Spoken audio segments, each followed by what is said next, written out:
So this whole loot box, in-game gambling debate has been a heated subject in the gaming industry for a while now. We've had incidents like the Belgium Gambling Commission making loot boxes surprise mechanics, as EA refers to them as. They're just so fun. It's like getting a little gift or something. Yay! A gift that you pay for, and half the time it's crap. But yeah, Belgium made them illegal in the region a while back, and conversely, they were just deemed not gambling and totally fine in the UK. It's definitely a war that is going to rage on for a long time. I've made my thoughts well known on the matter. I think loot boxes are just getting so out of hand in video games. They need to start getting some form of regulation. We keep hearing this crap from defenders like, oh, games are just so expensive, they need to have loot boxes in the game if they want to make money. And it's like, A, plenty of games don't have them at all, and B, we see more and more of these big companies like Activision that shove this shit into all their games, making insane profits off them. And how do they reward their employees? Oh yeah, by laying them off. I've said it before, it has nothing to do with making enough money. It has everything to do with squeezing every possible dime out of you, the consumer. But that's not even what I really want to talk about today, the loot box aspect. You know, whether or not loot boxes are gambling, something we have talked about. Today I want to talk about using real money for in-game gambling. Is that gambling? Because I recently learned about this Diamond Casino update in Grand Theft Auto 5 that places this, massive casino resort in the world where players can go and play casino games, blackjack, roulette, the slots, with each other against the AI. I don't think you can actually compete against other players or anything like that. Like at a blackjack table, obviously, just like in a real casino, you're all playing against the dealer, in this game, the AI. And you do use in-game currency. You can transfer your cash in the game to chips, but that cash is purchasable with real money. Effectively gambling with real money that one just has to transfer into the fake money and then into chips. I figured it had to be some sort of mistake. I'm not really familiar with the game, so I went in there myself to check it out. I had to create an online character, the whole deal, made sure my guy would blend in well with high society since I would be essentially investigating this casino. I wanted to make sure I wouldn't bring too much attention to myself. And before I was even dropped into the world, I was greeted with this advertisement.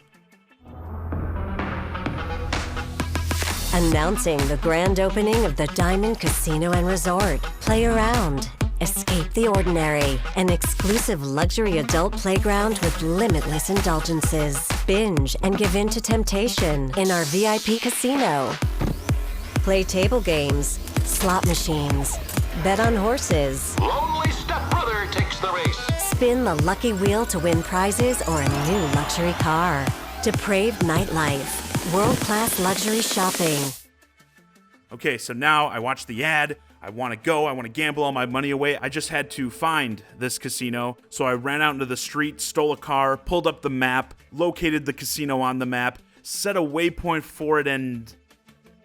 Wait. Oh, it spawned me right in front of the casino. What a coincidence. Yeah, they really want to make sure that everybody who jumps in knows this thing exists and has no problems getting there. So when you walk into the casino, you get this little story intro sort of video when you arrive, explaining the different areas, giving you a lay of the land where you can exchange your money for chips. Got to know about that, all that good stuff. So I quickly, as soon as that was over, I went up to a machine. Actually, I think I went to this Wheel of Fortune type thing and tried to spin it to start playing. But I was told, oh, you didn't buy the casino membership first. You got to do that before you play anything dummy. It was like $500 or something in game. They start you off with several thousand when you first come in, so no big problem. Plus the membership gives you some free chips. And I was off, ready to make millions. The only problem was my luck, particularly at those slot machines, was just awful. And it caused me to quickly end up having to start transferring more of my in-game cash into chips. I will note, they only let you transfer so many chips like every hour or something like that to keep people from going too hard. But I'm sure the hardcores, they're going to end up just like setting egg timers or something, so every hour they get their full amount of chips in. But once that ran out, the money the game gave me at the start, I could either go out and earn more money through missions, or I could go into the cash shop and buy more in-game money with real cash. I purchased a $500,000 pack for $10 of real green American currency. That way I knew I'd have no problem running out of money anytime soon, no matter how much I sucked. In fact, since I had so much money, I figured I'd go check out the high stakes game area. Most of the games have a smaller max bet, like Blackjack, for instance, had a max bet of 5,000, I think, in-game dollars, okay? Gotta make sure we keep this clear when we're talking about real money and fake money. But yeah, I just bought all this in-game fake money with real money, and it's burning a hole in my pocket, so I wanted to see how much I could risk with the high rollers. But I realized when I went up to those tables that I had to be a VIP member to play at those tables. First, I just need the basic membership. Now you gotta be a VIP. It's just sucking money from me left and right. And this is achieved by purchasing the penthouse at the casino. If you're unfamiliar with Grand Theft Auto 5 Online, there's various in-game player housing throughout the map where you can buy the housing and your player zones in. You can decorate it, customize it. You get a garage so you can store your cars, all this good stuff. So I look up, how much is that going to cost me? I did just, buy $10 of in-game currency, so I probably can buy it, right? No, on the low end, the base version of the penthouse would cost $1.5 million to start. If you want to go balls out, that's going to run you about $6.5 million. I know this doesn't have as much to do with the gambling aspect, but if you go back to the cash shop, you'll see it costs about $85 in real money for a pack that gives you $8 million in the game. Meaning to get this new, fully decked out penthouse in this, what the hell is it now, a 6-year-old game at this point? It would cost you almost the price of a brand new, full-price AAA game. Again, if you want to buy it with just the in-game money, which I'm sure some people do, right? They wouldn't have these options if nobody was buying it.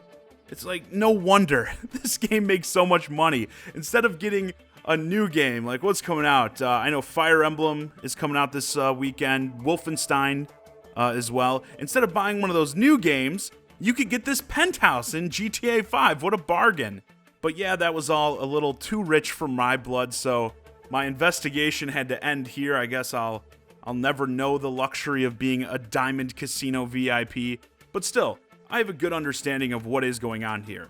Obviously, the way Rockstar gets around the whole, you can literally gamble with real money deal, is there are no payouts, which is a pretty sick racket to be in, right?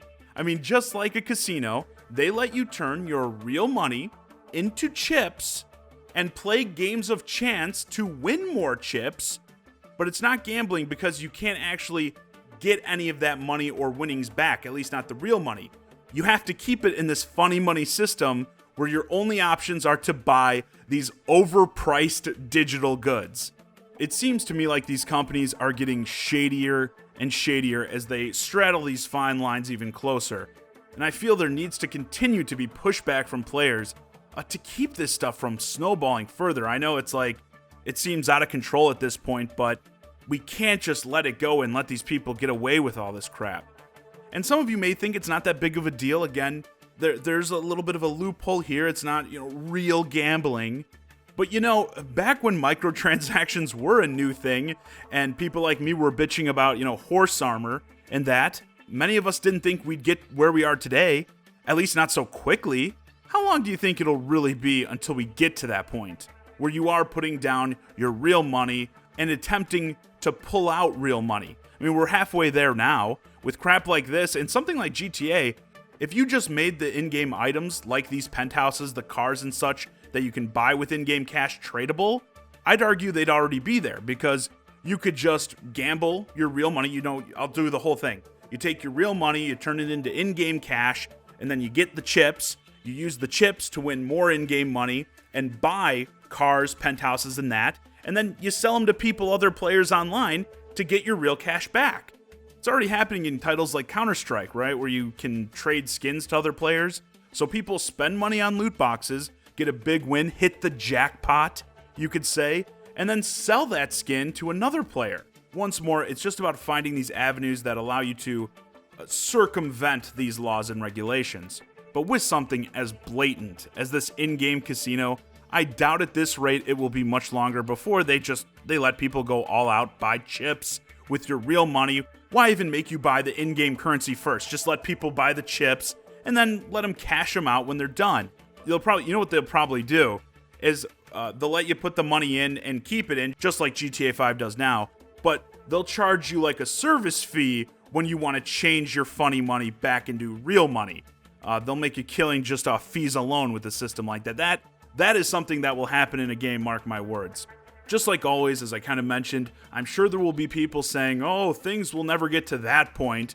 Yeah, well, you're the same ones who said we'd never get to where we are now.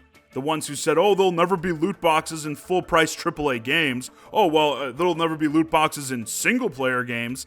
Now it'll be, oh, well, they'll never let you do real gambling. They basically are. Again, I mean, what else would you call taking real money, using it to buy chips, and playing blackjack or roulette with said chips in attempts to gain more chips? Again, you just lose out on that final step of cashing the chips out back into real money. Just like surprise mechanics, I'm sure we'll get a new fun gamer word for that at some point. To wrap up, all I can say is I hope we get more wins for the players like there was in Belgium. These companies need to have some restrictions imposed on them just so we can stop this from getting even more out of hand. The best thing, obviously, you can do as the players is not support the games that abuse us, or at least not support these systems.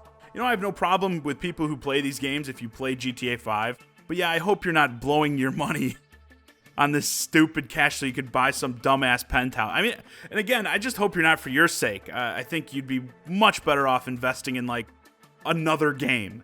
Like I said, you just have to remember how trashy things have gotten in just the last few years. What will be the state of the industry just a few short years from now if these trends persist? Anyway, with that, this video's a wrap. Let me know your thoughts on Grand Theft Auto 5's gambling system in the comments.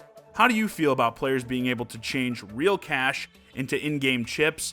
And for any of you who actually play GTA Online regularly, let me know, how long do you think it would take to earn enough of the in-game money through missions to get one of those penthouses? I'm really curious to know.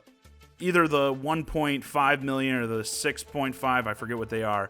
But how long would it actually take you just by playing the game to get those? Hey guys, I hope you enjoyed this discussion of Grand Theft Auto 5's Diamond Casino. If you're new to the channel, please consider subscribing. And if you want to keep the conversation going, hit me up on Twitter, @JohnnyZakari, and join my Discord, ChiGuy and Friends, linked to both in the description below. And as always, thanks for watching.